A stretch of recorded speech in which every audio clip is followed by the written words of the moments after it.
በእርሱ ሙሉ ነገር ተገልጧል። ስለዚህ ኢየሱስን መቀበል የእግዚአብሔርን ምስክር መቀበል ነው። የእግዚአብሔርን ምስክር መቀበል ደግሞ እግዚአብሔር እውነተኛ እንደሆነ። በቅድሚያ መጥምቁ ዮሐንስ ስለ ጌታ ስለ ኢየሱስ ክርስቶስ የሰጠውን ምስክርነት እንመለከታለን። በዛሬው ንባብ ከቁጥር 22 እና 23 እንዲሁም 24 እንዲህ ይላል። ከዚህ በኋላ ኢየሱስ ከደቀ መዛሙርቱ ጋር ወደ ይሁዳ አገር መጣ። በዚያም ከእነርሱ ጋር ተቀምጦ ያጠምቅ ነበር። ዮሐንስም ደግሞ በሳሌም አቅራቢያ በሄኖን በዚያ ብዙ ውሃ ነበርና ያጠምቅ ነበር። እየመጡም ይጠመቁ ነበር። ዮሐንስ ገና ወደ ወህኒ አልተጨመረም ነበርና ይላል። ይሄ እንግዲህ ምስክርነቱ የጀመረበትን መሰረት ወይም የታሪክ አውድ ነው፣ መነሻውን ነው የሚያቀርብልን። በዚህ አገላለጽ እንደ መግቢያ ነው። መጥምቁ ዮሐንስ ለሚሰጠው ምስክርነት መነሻው ምንድን ነው የሚለውን ያሳየበት ዘገባ ነው። ወንጌላዊው ነው የሚዘግበው ይሄንን እና ጌታ ኢየሱስ ክርስቶስን የት ነው የሚያስቀምጠው? በይሁዳ አገር ያስቀምጠዋል። ኦፍ ኮርስ በይሁዳ አገር ነው በፊትም የነበረው፣ ግን የት ነው የነበረው ብለን ስንል ኢየሩሳሌም ውስጥ ነው፣ ዋና ከተማ ውስጥ ነው፣ መቅደሱ ያለበት ውስጥ፣ እነ ኒቆዲሞስ የሚገኙበት ከተማ ውስጥ እዚያ ነው ያለው። በታላቁ ንጉሥ ከተማ ውስጥ ነው የነበረው። በዚያ ትልቁን መገለጥ የዳግም ልደትን መገለጥ ለትልቁ ሰው በሃይማኖታዊ እሳቤ ወይም በአይሁዳዊ እይታ ትልቅ ለሚባለው ሰው ለኒቆዲሞስ ሰማያዊ ነገርን መለኮታዊ ነገርን እየነገረው ነበረ። የሚመጣውን ዓለም የእግዚአብሔር መንግስት እያስተዋወቀው፣ ከዛም በኋላ ደግሞ የበለጠ ሰማያዊ ነገር እንዳለው እየነገረው ነበር እና ይህንን ትምህርቱን ከጨረሰ በኋላ ጌታ ኢየሱስ ክርስቶስ ከደቀ መዛሙርቱ ጋር ወደ ይሁዳ አገር ሄደ ይላል። እዛው እኮ ነው፣ ወደ ገጠር እንደመሄድ ነው።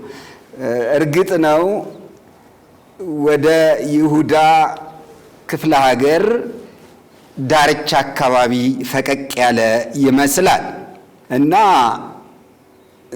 መደበኛ ስራውን ይጀምራል። ስራውን በምንድን ነው የሚጀምረው? በማጥመቅ ነው የሚጀምረው። በዚያም ከእነርሱ ጋር ከደቀ መዛሙርቱ ጋር ተቀምጦ ያጠምቅ ነበር ይላል። ይሄ በቀጥታ ወደ መጣበት የመሲህነት ስራ ውስጥ በይፋ መግባቱን የሚያሳይ ነው። ጥምቀት ተጀመረ ማለት ሊሰራ ያለውን ስራ በይፋ ጀመረ ማለት ነው። ለማንኛውም አገልጋይ የሚሰራ ነው። በእርግጥ ኢየሱስ ራሱ ፊዚካሊ ራሱ አላጠመቀም። ይህም በምን እናውቃለን? እዚሁ ምዕራፍ 4 ላይ ከቁጥር 1 ጀምሮ እንግዲህ ኢየሱስ ከዮሐንስ ይልቅ ደቀ መዛሙርት ያደርጋል ያጠምቅማል ማለትን ፈሪሳውያን እንደሰሙ ባወቀ ጊዜ ይሁዳን ትቶ ወደ ገሊላ ደግሞ ሄደ። ዳሩ ግን ደቀ መዛሙርቱ እንጂ ኢየሱስ ራሱ አላጠመቀም ይለናል። ስለዚህ ቦታው የት ነው? እዛው ይሁዳ ውስጥ ነው። ይሁዳ ለኢየሩሳሌም ካለው ቅርበት አኳያ የአይሁድ ሃይማኖት የበለጠ ተጽዕኖ የሚያደርግበት ክፍለ ሀገር ነው። ሰማርያና ገሊላ ከአይሁዳዊ ማንነት ራቅ እያሉ ነው የሚሄዱት። ሰማርያዊነት በራሱ ምን እንደሆነ እናውቃለን። በአምስቱ የኦሪት መጽሐፍት ከማመን ያለፈ ብዙ ነገር የላቸውም። በዚያውም ላይ ከአሕዛብ ጋር የተደባለቀ አምልኮ የሚያመልኩ መሆኑን በሳምራዊቱ ንግግር የምናውቀው ነው።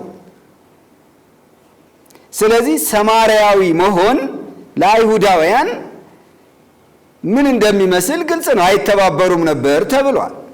ያን ያህል የማይቀበሏቸው ናቸው። ገሊላም ቢሆን ከዛው የራቀ አይደለም። ነቢይ ከገሊላ አይነሳም ተብሎ ይታመናል። ከናዝሬት መልካም ነገር አይወጣም ተብሎ ይታሰባል። ገሊላ ወደ አሕዛብ ድንበር የቀረበ ከመሆኑ የተነሳ የአሕዛብ ገሊላ የሚባል ነው። ሲጀምር ከጥንተ ታሪካቸውን ብንሄድ የነ ዛብሎንና የነ ንፍታሌም ምድር ነው። እነሱ ደግሞ አናሳ ነገድ፣ ያን ያህል በእስራኤል ግዙፍ ትልቅ ቦታ ያልነበራቸው የሚናቁ ናቸው። እንደዚህ ባለ አካባቢ ያሉ አይሁዳውያንም ቢሆኑ እንደ ይሁዳ አይሁዳውያን የሚታዩ አይደሉም።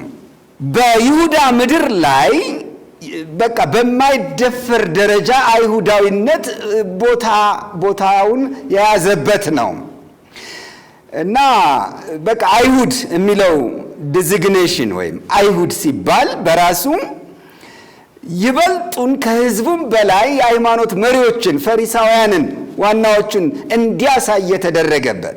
ይህ ማለት የአይሁድ መሪዎች በሕዝቡ ላይ ያላቸውን ከፍ ያለ ተጽዕኖ የሚያመለክት ነው። እነሱ ባሉት ነው ሁሉ ነገር የሚመራው። የይሁዳ ምድር የማይደፈር ነው። በአይሁዳዊነት ተጽዕኖ ስር ያለ ነው እና በዚያ ምድር ላይ ያጠምቅ ነበር ይላል። ስራ ተጀመረ። ማጥመቅ የሚለው ኮንሴፕት መለየትን የሚያሳይ ነው። በሁሉም ጥምቀቶች ላይ ሐሳቡ አንድ ነው። በቀደመ ስርዓት ከነበረበት ሁኔታ ውስጥ አንድ ሰው ወጥቶ አሁን ወደሚከተለው ወደ አዲስ ነገር መግባቱን የሚያሳይ ነው። የባለፈው ነገር መሞቱን፣ አዲሱ ነገር በሕይወቱ መጀመሩን የሚያመለክት ነው። በመጥምቁ ዮሐንስ አገልግሎት እኮ ስንመለከት ሰዎች ንስሐ ገብተው ከእግዚአብሔር ጋር አዲስ ሕይወት የሚጀምሩበት አገልግሎት ነው። ያንን ነው የሚያመለክተው ጥምቀት። እና የኢየሱስ ጥምቀት ሲጀመር ደግሞ የሁሉም እየቀረ አይሁዳዊነቱም ኢቭን የመጥምቁ ዮሐንስ ደቀ መዝሙር መሆኑም እየቀረ አሁን የኢየሱስ ደቀ መዛሙርት የሚሆኑበት ይፋዊ አገልግሎት ተጀመረ። አዲስ አገልግሎት ተጀመረ ማለት ነው። ይሄ ጥምቀት የሚያሳየው ያን ኢየሱስ ራሱ ባያጠምቅም ፐርሰናሊ ባያጠምቅም ደቀ መዛሙርቱ ይህንን ቢያደርጉም ግን አልተቃወማቸውም። ቢያንስ ደቀ መዛሙርትን ያደርግማል የሚለው ተጨማሪ አገላለጽ የኢየሱስ ደቀ መዛሙርት የመሆኛ አንዱ መንገድ ነው። የክርስቲያን ጥምቀት አይደለም፣ ግን በዛ ጊዜ የተጀመረው የኢየሱስ አገልግሎት ምን አይነት አገልግሎት ነው ብለን ማሰብ አለብን። የመንግስት ወንጌል አገልግሎት ነው። መሲህን የተቀበሉ አይሁዳውያን ናቸው እንጂ ክርስቲያኖች አይደሉም። ኢየሱስን የሚከተሉ ደቀ መዛሙርት ስለ ክርስትና ስናስብ ከመስቀል በኋላ ነው ማሰብ ያለብን። ከበዓለ ሃምሳ በኋላ ነው የምናስበው። በዚያ በኢየሱስ ዘመን የሚኖሩ የኢየሱስ ደቀ መዛሙርት የመሲሁ ተከታዮች፣ የመንግስት ወንጌል አማኞች ናቸው። ይሄ መታወቅ አለበት። ስለዚህ ይህ ጥምቀት ሰዎችን እርግጥ ነው የክርስቶስ ተከታይ ያደርጋል፣ ግን ኢየሱስን እንደ መሲህ የሚቀበሉ አይሁዳውያን ነው የሚያደርገው። የመንግስት ወንጌል አማኞች ነው የሚያደርገው ይህ ጥምቀት እና አልቀጠለም፣ መደበኛ ሆኖ አልቀጠለም። ግን አንድ የሚያሳየን ነገር ኢየሱስ የራሱ ወደ ሆነው መሲሐዊ ስራ እና አገልግሎት ውስጥ በይፋ መግባቱን ግን ያመለክታል። እዚሁ ላይ እንደተመለከትነው መጥምቁ ዮሐንስም ገና አገልግሎቱ አላቆመም እና ዮሐንስ ደግሞ በሳሌም አቅራቢያ በሄኖን በዚያ ብዙ ውሃ ነበርና ያጠምቅ ነበር ካለን በኋላ እየመጡም ይጠመቁ ነበር ብሎን ዮሐንስ ገና ወደ ወህኒ አልተጨመረም ነበርና ይለናል። ስለዚህ ጸሐፊው የሚሰጠን ጥቆማ ምንድነው? ወደ ወህኒ አልተጨመረም ነበርና ስራውን እንደቀጠለ ነው የሚለን መጥምቁ ዮሐንስ። ይህ ባለበት ሁኔታ ኢየሱስ ስራውን ጀምሯል። እሱም የራሱ ማህበር፣ የራሱ ደቀ መዛሙርት፣ የራሱ ተከታዮች እንዲኖሩት እያደረገ ነው። ደቀ መዛሙርቱም ቢሆኑ የሚያጠምቁት አልከለከላቸውም። ተመጋጋቢ ነው የሆነው። ምንድነው ይሄ የሚያመለክተን? የመጥምቁ ዮሐንስ አገልግሎት በቅርቡ እንደሚያበቃ ያውቃል። ወደ ወህኒ እንደሚጨመር ያውቃል። ስለዚህ በቀጥታ ተረካቢና ተተኪ ሆኖ መዘጋጀት ነበረበት። የቅብብል ጊዜ ነው የሚመስለው። የመጨረሻዋ ጊዜ ናት። ወደ ወህኒ ከመጨመሩ በፊት መጥምቁ ዮሐንስ እሱም እያጠመቀ ፓራሌል የጌታ ኢየሱስ ክርስቶስ አገልግሎት ደግሞ ወዲያው ይጀምራል። ይህ ማለት የመጥምቁ ዮሐንስ አገልግሎት እያበቃ የኢየሱስ አገልግሎት እየጀመረ ይሄዳል እና ሜዳው ይሄ ነው። በመረካከቢያው ወቅት የመጥምቁ ዮሐንስ አገልግሎት ይፋዊ ምስክርነት እዚህ ስፍራ ይመጣል። ከዚህ በፊት እኮ መስክረዋል። ገና ጌታ ኢየሱስ ክርስቶስ ሳይጠመቅ ወደ ጥምቀቱ እየመጣ ያለ አይሁድ ልከው በጠየቁት ጊዜ የመሰከረው ነገር አለ። እናንተ ማታውቁት በመካከላችሁ ቆሟል በማለት ደግሞ ሲመጣም መስክሮለታል። ከተጠመቀም በኋላ ሰማይ ሲቀደድ ወይም ሲከፈት አይቶ መንፈስ እንደ ርግብ ሲወርድበትም አይቶ መስክሮለታል። እኔም አይቻለሁ እግዚአብሔር ልጅ እንደሆነ መስክሬአለሁ እኮ ብለዋል። ከዚህ በፊት ሲመሰክር መጥቷል። የአሁኑ ምስክርነት ግን ስጋ ለለበሰ ሰው ወይም ስጋዊ ለሆነ አገልጋይ ፈታኝ ነው። በቀጥታ መጥምቁ ዮሐንስ የጀመረውን አገልግሎት እየተረከበ የሚመጣ አገልጋይ ነው የሚሆነው። ይህ ለፍጥረታዊ ሰው ከባድ ሊሆን ይችላል። ለመጥምቁ ዮሐንስ ግን ከመጀመሪያው ጀምሮ እኔ ድምፅ ነኝ፣ በምድረ በዳ የሚጮህ ሰው ድምፅ ነኝ፣ መንገድ ጠራጊ ነኝ ለሚለው ሰው ግን እንደውም የአገልግሎቱ ፍሬ ነው። የሱ አገልግሎት ውጤት ነው። እዛ ቦታ ማድረስ ነበር። ልክ ዱላ ቅብብል ላይ የሚሮጡ ሰዎች የነሱን ድርሻ ከሮጡ በኋላ ዱላቸውን ቀድመው ሲያቀብሉ ደስ እንደሚላቸው፣ ምክንያቱም ቀድሞ ይዘው ይሮጥና መጨረሻ ያሸንፋል። ስለዚህ ሲያሸንፍ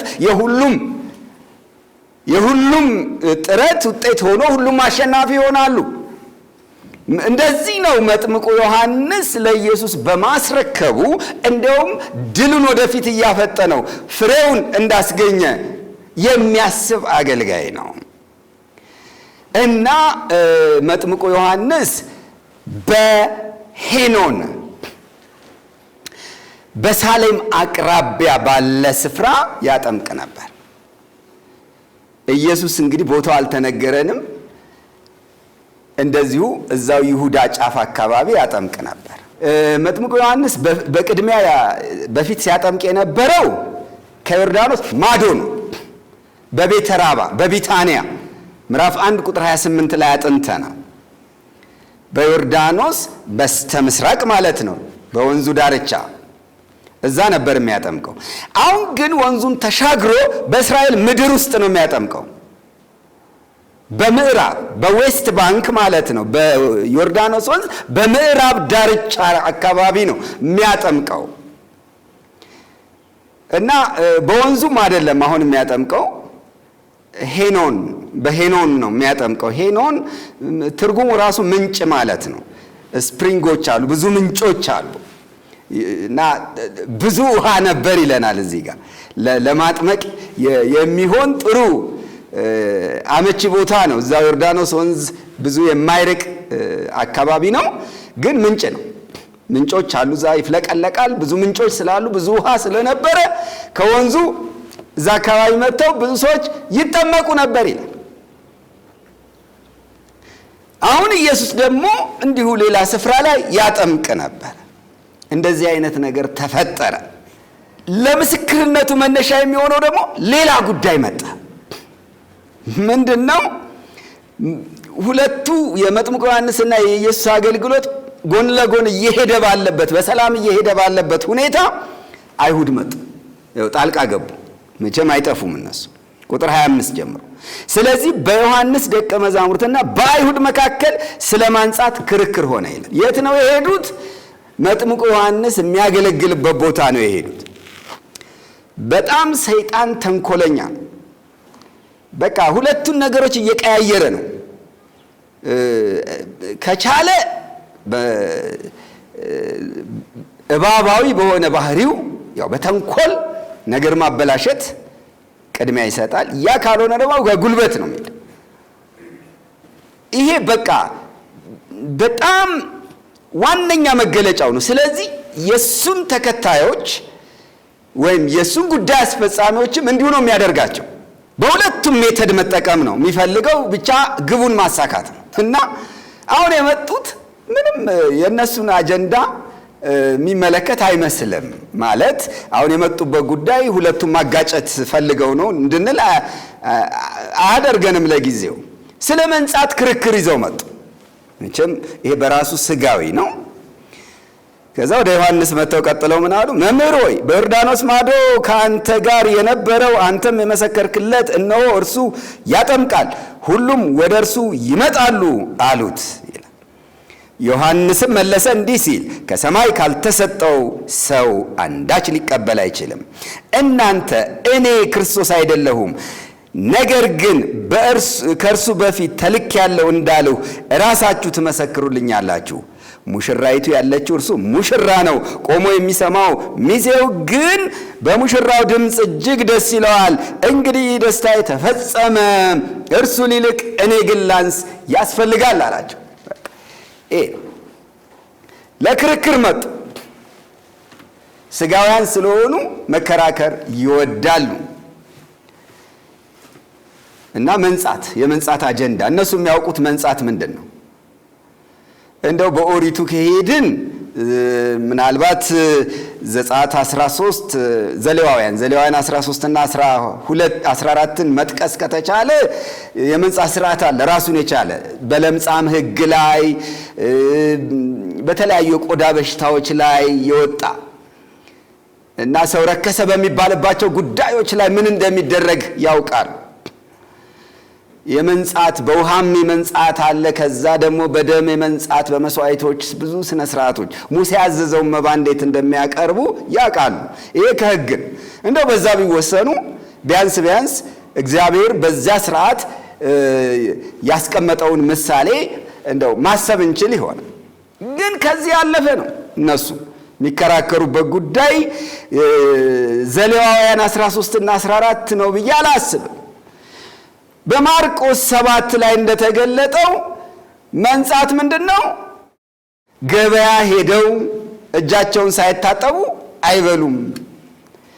አልጋን ማጠብ፣ ማድጋን ማጠብ፣ ይሄ በቃ የሸክላ ዕቃዎችን ማጠብ፣ ሁሉን ነገር ማጠብ። እዚሁ ዮሐንስ ምዕራፍ 2 ላይ በቀደም እንደሰማ ነው 6 የድንጋይ ጋኖች ነበሯቸው። እንደ አይሁድ ልማድ ነው የሚለው የማንጻት ውሃ የያዙ። ስለዚህ ምንድነው እነሱ ክርክር? ሰው የሚነጻው በምንድነው ሲባል አይ ገበያም ደርሶ የትም ሄዶ ምንም ሄዶ ከመጣ እጁን በደንብ ደህና አድርጎ መታጠብ አለበት። ከየት አገኛችሁት ሲባል ይሄ አባቶቻችን ወግ ነው። በቃ ስለ እግዚአብሔር የእግዚአብሔርን ቃል በአባቶች ወግ የሚሽሩ ናቸው እነዚህ ሰዎች። ማድጋ ማጠብ ምናምን ማጠብ ዕቃ ስለማጠብ ነው። የወጭቱን ውጭውን ማጠብ ነው። መንጻት ማለት ለነሱ ይሄ ነው። ይሄንን ነገር ተራ ነገር ይዘው መጥተው ሰማይ የተከፈተለት ሰው ፊት አስቡ። የእግዚአብሔር አዋጅ ነጋሪ ተብሎ የተጠራው መጥምቆ ዮሐንስ እና የምድረ በዳው ድምፅ የኢየሱስ ድምፅ የሆነው የኢየሱስ ምስክር የሆነው የመሲሁ ምስክር ሆኖ በተላከው ደቀ መዛሙርት ፊት እንደዚህ አይነት ነገር ይዘው ሲመጡ በጣም እንጃ ምንድን ነው የሚሆነው? ክርክራቸው በእሳት ፊት የቀረበ ቅቤ ነው የሚሆን። ምን ይሆናል? ወዲያው ነው የሚቀልጠው። ነፋስ ጠርጎ የሚወስደው ትቢያ ነው የነሱ ክርክር። የመጥምቁ ዮሐንስ ደቀ መዛሙርት ወዲያው ነው አፋቸውን የሚዘጉት፣ እርግጠኛ ነኝ። በጣም ስርዓታዊ ወገኞች ናቸው፣ ግን ምንም የላቸው። የእግዚአብሔር ቃል ጉልበት የላቸው። ሰው ውስጡ ነው መንጻት ያለበት።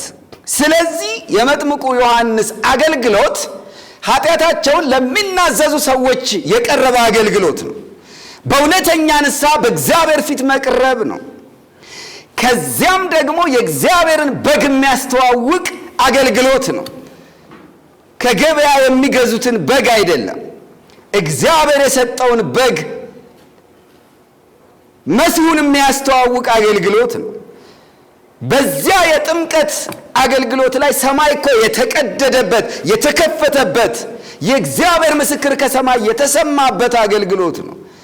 እንደዚህ አይነት ከፍ ያለ አገልግሎት ቦታ ላይ መጥቶ የሽማግሌዎችን ወግ እያነሱ መከራከር ከንቱ ነው፣ ዋጋ ቢስ ነው። እንዲህ ነው ዛሬም በዙሪያችን በጣም ጀብደኞች ይሆናሉ ሰዎች። ትልቅ ነገር የያዙ ይመስል መጥተው ከሰማይ በሆኑ አገልግሎቶች ዙሪያ ላይ ሲደፍሩ እናያለን። ቀይ መስመር ሲያልፉ እንመለከታለን።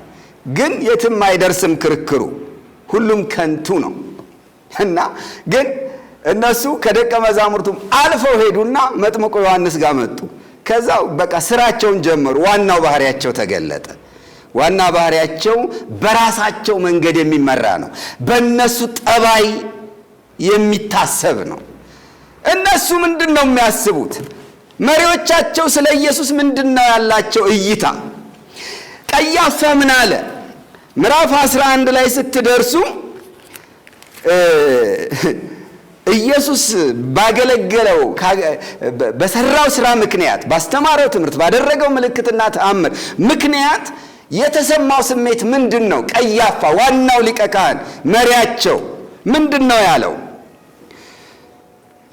ቁጥር 47 ላይ ስትመለከቱ ምዕራፍ 11 እንግዲህ የካህናት አለቆችና ፈሪሳውያን ሸንጎ ሰብስበው ነው የሚለው። በሸንጎ ላይ የተባለ ነገር ነው። ሸንጎ ራሱ ምን አለ? ምን እናድርግ? ይህ ሰው ብዙ ምልክቶች ያደርጋልና እንዲሁ ብንተወው ሁሉ በእርሱ ያምናሉ እና ምን ችግር አለው ቢያምኑ? መጥምቁ ዮሐንስ ቢሆን ምን ይላል? እሰይ ነው የሚለው አይደል? እነሱ ግን ሰዎች በኢየሱስ በማመናቸው ምን እንደሚሉ ተመልከቱ። ሁሉ በእርሱ ያምናሉ። የሮሜ ሰዎች መጥተው ሀገራችንና ወገናችን ይወስዳሉ። ከዛ በዚያች ዓመት ሊቀ ካህናት የነበረ ቀያፋ የሚሉት ከእነርሱ አንዱ እናንተ ምንም አታውቁም፣ ሕዝቡ ሁሉ ከሚጠፋ አንድ ሰው ስለ ሕዝቡ ይሞት ዘንድ እንዲሻለን አታስቡም አላቸው። ይህን የተናገረ ግን ከራሱ አይደለም፣ ያው በተዘዋዋሪ ውስጡ የተበተኑትን የእግዚአብሔር ልጆች እንዲሰበስብ ክርስቶስ ስለ ሰዎች መሞት እንዳለበት ሳያስበው ተናግሮታል። በተረፈ ግን ሐሳባቸው ምንድነው? ማጥፋት። በቃ እንዲሁ ብንተወው ሰው በሱ ያምናል። ምልክት ያደርጋል ብሎ ከተናገረ በኋላ ሰው ምልክቱ ደግሞ ተአምር መሆኑን አሳማኝ መሆኑን ከተረዳ ምንድነው ማድረግ የነበረበት? መቀበል ነው እንዴ? በተአምራት፣ በምልክቶች፣ በድንቆች፣ በማስረጃዎች የተገለጠ አገልግሎት ያለውን ሰውማ መቀበል ነው። ግን ሁሉ በእርሱ ያምናሉ የሚለው እነሱን አናደዳቸው። ስለዚህ ሊገሉት ፈለጉ። ሸንጎ ነው ይሄን ያለው። የነዚህ ተከራካሪዎች መጥምቁ ዮሐንስ ጋር መጥተው ስለ መንጻት የተከራከሩ ሰዎች፣ አለቆች፣ አባቶች መሲሁን የሚመለከት ያላቸው አመለካከት ምንድን ነው ብለን ስንል እንደዚህ ነው። ቅናት ነው። ሰው ማመን የለበትም በሱ፣ ሰው እሱን መከተል የለበትም።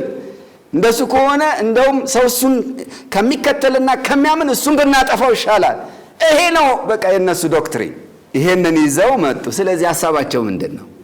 እንዴ ደቀ መዛሙርት ያደርግባል፣ እሱም አንተ በዮርዳኖስ ማዶ ካንተ ጋር የነበረው አንተ የመሰከርክለት ለፍተህ እንደማለት እኮ ጥሩ ነገር አድርገህለት እያለ እሱ ግን ባንተ ላይ ተደርቦ እያጠመቀ ነው። ሁሉም ወደ እርሱ ይመጣሉ።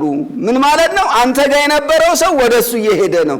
ስለዚህ አንተ ብቻህን ልትቀር ነው። መጥምቁ ዮሐንስን እኮ እንደራሳቸው አያችሁ፣ በራሳቸው ጠባይ ነው ሌላ መሆን ስለማይችሉ ማለት ነው። ቅንዓት፣ ምቀኝነት፣ ነፍስ መግደል እንዲህ ያለው እነሱ ውስጥ ነው። ስለዚህ እሱንም እዛ ትራክ እዛ መስመር ውስጥ ለማስገባት አሰቡ።